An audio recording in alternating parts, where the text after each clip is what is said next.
Good morning students. मैं Rekha Sharma, associate professor political science, Rajiv Gandhi Rajkiya Mahila महाविद्यालय भिवानी से। आज हम तृतीय वर्ष के विद्यार्थियों के लिए शॉर्ट आंसर टाइप क्वेश्चंस की सीरीज़ में हमारा लास्ट चैप्टर नंबर 11 से India's claim for permanent seat of the security council short answer type questions करेंगे।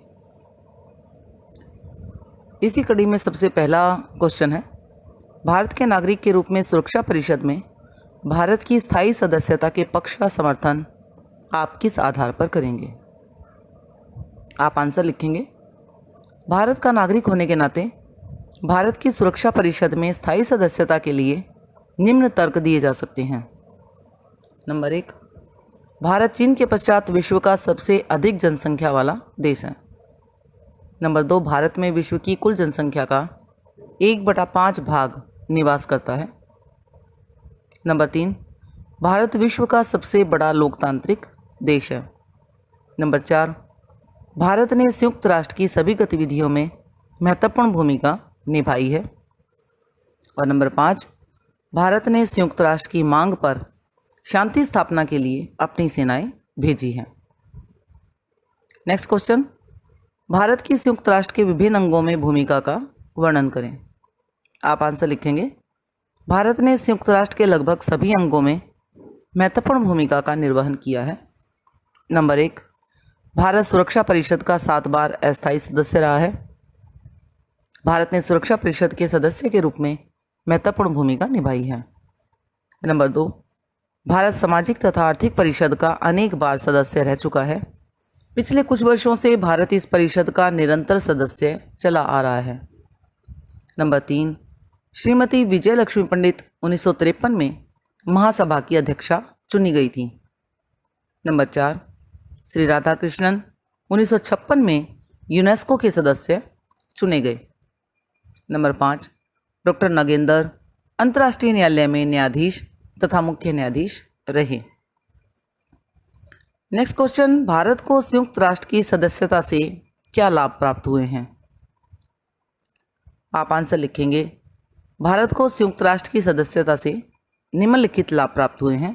नंबर 1, भारत के आर्थिक विकास में संयुक्त राष्ट्र ने महत्वपूर्ण भूमिका का निर्वहन किया। विश्व बैंक ने पंचवर्षीय योजनाओं के लिए तकनीकी विशेषज्ञ तथा ऋण उपलब्ध करवाया। नंबर 2, यूनेस्को ने भारत में शैक्षणिक तथा सांस्कृतिक गतिविधियों को बढ़ावा दिया। नंबर 3, संयुक्त राष्ट्र संघ ने उत्तर प्रदेश तथा राजस्थान के कई क्षेत्रों को कृषि युक्त बनाने में सहयोग प्रदान किया। नंबर 4, विश्व स्वास्थ्य संगठन ने भारत में कई प्रकार की बीमारियों को रोकने तथा समाप्त करने में महत्वपूर्ण भूमिका निभाई है। नेक्स्ट क्वेश्चन है, भारत सुरक्षा परिषद के स्थायी तथा अस्थायी सदस्यों के लिए मापदंडों का वर्णन करें और वो कहाँ तक इनमें खरा उतरता है। आप आंसर लिखेंगे। सुरक्षा परिषद में उन देशों को शामिल किया जाए जिनका मानवाधिकार में पूर्ण विश्वास तथा आस्था है। नंबर 2, आर्थिक आधार पर भी सुरक्षा परिषद में सदस्यता बढ़ाए जाने का सुझाव दिया जा रहा है। नंबर 3, सुरक्षा परिषद में नए सदस्यों को शामिल करने का अन्य मापदंड भौगोलिक आधार भी है। नंबर 4, कुछ विद्वानों का मत है कि उन देशों को सुरक्षा परिषद में शामिल किया जाए जिन्होंने विश्व में शांति स्थापना के क्षेत्र में महत्वपूर्ण योगदान दिया है। नेक्स्ट क्वेश्चन है, संयुक्त राष्ट्र मानवाधिकार परिषद पर एक नोट लिखें। आप आंसर लिखेंगे। 10 दिसंबर 1948 को संयुक्त राष्ट्र ने मानवाधिकारों की सार्वभौमिक घोषणा की। मानवाधिकारों को लागू करने के लिए एक आयोग का भी गठन किया है। महासचिव कोफी अन्नान ने मार्च 2005 में अपने एक लेख इन लार्जर फ्रीडम में मानवाधिकारों के संबंध में अपने उद्गार व्यक्त करते हुए लिखा है कि मानवाधिकार आयोग के स्थान पर एक छोटी मानवाधिकार परिषद की स्थापना की जाए जिसकी वर्ष भर बैठकें होती रहें। मानवाधिकारों की रक्षा का उत्तरदायित्व निभाने की जिम्मेदारी उन्हीं राष्ट्रों को दी जाए जो ऐसा करने में समर्थ हों। महासचिव के विचार को मूर्त रूप देने के लिए 9 मई 2006 को मानवाधिकार परिषद का गठन किया गया। इस परिषद के 47 सदस्यों का चुनाव संयुक्त राष्ट्र के सभी सदस्य राज्यों द्वारा किया गया। इस परिषद में एशिया, अफ्रीका, लैटिन अमेरिका तथा करेबियाई क्षेत्रों के लिए 8 स्थान रखे गए। सदस्यों का चुनाव 3 वर्ष के लिए किया जाएगा। सदस्यों के चुनाव के लिए कोई सीमा निर्धारित नहीं की गई है। कोई सदस्य कितनी ही दफ़ा चुनाव लड़ सकता है, परंतु तीसरे कार्यकाल के चयन पर रोक लगाई गई है। नेक्स्ट क्वेश्चन है, संयुक्त राष्ट्र को पुनर्गठित करके विश्व व्यवस्था स्थापित करने के पीछे सुझाव क्या हैं? आप आंसर लिखेंगे।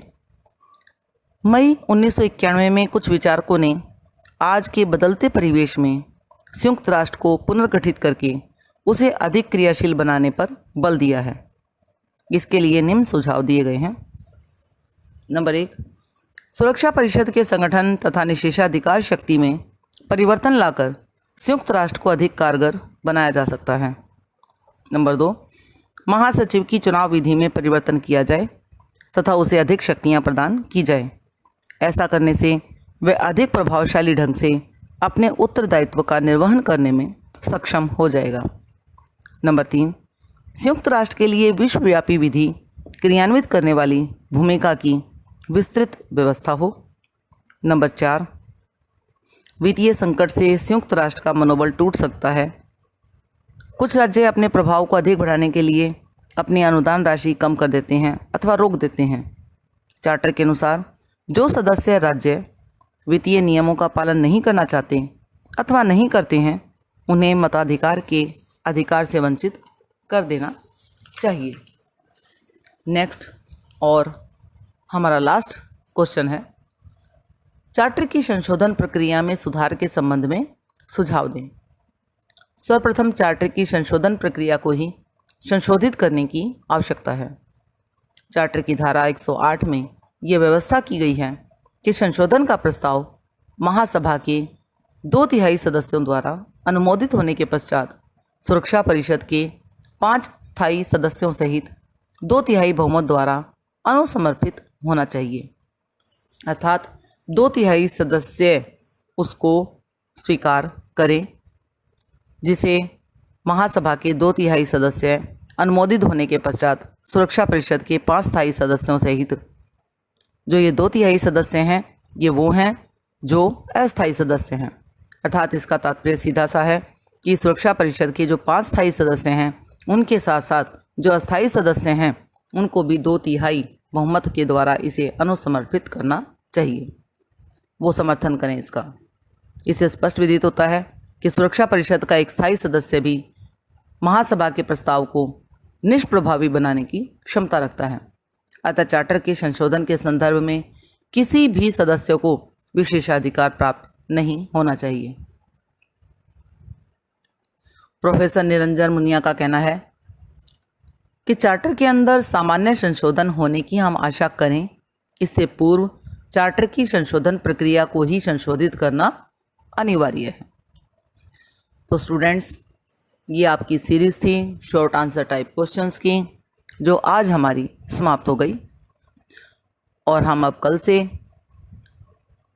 रिटन में क्वेश्चंस करना स्टार्ट करेंगे। धन्यवाद।